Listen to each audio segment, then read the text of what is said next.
So there is one really unexpected cameo in this movie that I absolutely loved. I thought it stole every scene that this person was in. I'm not going to spoil it for you, but just heads up, it's awesome.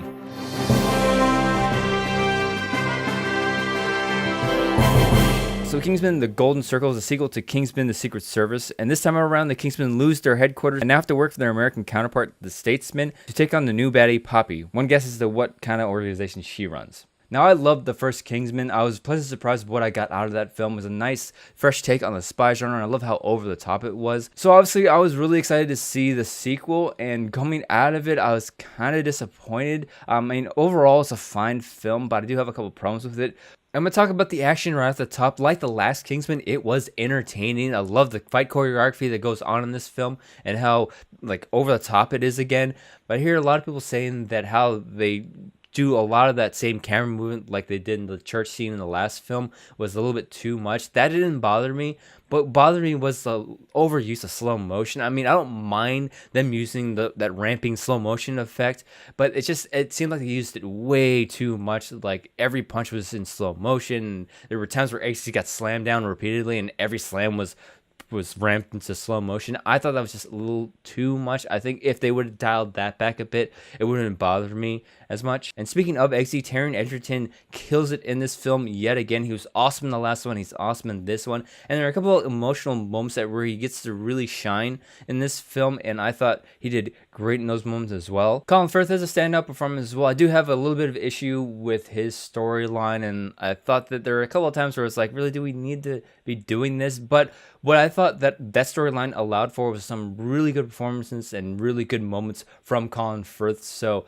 it was kind of a give and take with him in this film, but I'm glad they brought him back for this movie. And another reason that I was excited to see this film was that Channing Tatum was being brought in to join this cast, and he was really good in the scenes that he was in because he's not in this movie a whole lot. I was really wishing we got to see more of him because every time he was on screen, he stole the scene, I think. And that's kind of a letdown because when you look at the marketing of this film, they kind of marketed that he's a big part of the film, but the scenes that he's in the trailer are basically the scenes that he's in for the entire of the movie because he gets involved right when Kingsmen come to see the Statesman, and then the rest of the film, he's kind of gone, and I'm not going to spoil how and why he gets taken out of the movie, but I mean, it's just a big disappointment when you have a talent like Channing Tatum and you misuse him in this way, and just there's not enough of him. I was just kind of disappointed by that. And then there's Julianne Moore as the new villain, Poppy. I mean, Julianne Moore gives a fine performance for what she's given, but my problem is with her character. I didn't buy her character as the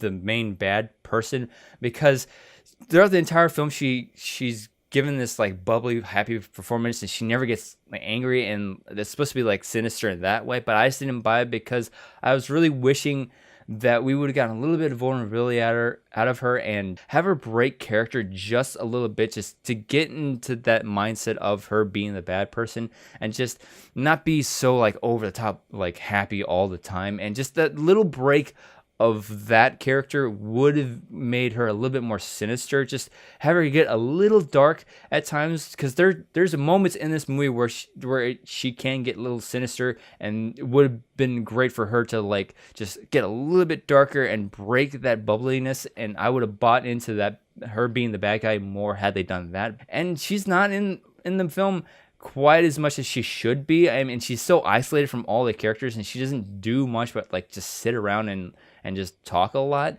And I think that just went into her not being so believable. I really wish they would have gotten her to turn like the forefront and have her do something rather than just sit around and talk all the time. But by far the biggest problem I have with this film is that it was trying to do way too much. I mean, it suffers from sequelitis. I mean, they have a bigger budget and they try to do so much in a certain time frame, and it leads to this film being way too long. This movie didn't need to be 2 hours and 20 minutes, I believe. They could have easily shaved off 20 minutes by taking out a couple of story points that just really didn't need to be there. And that was my biggest problem, is that there's too many storylines, too many subplots going on.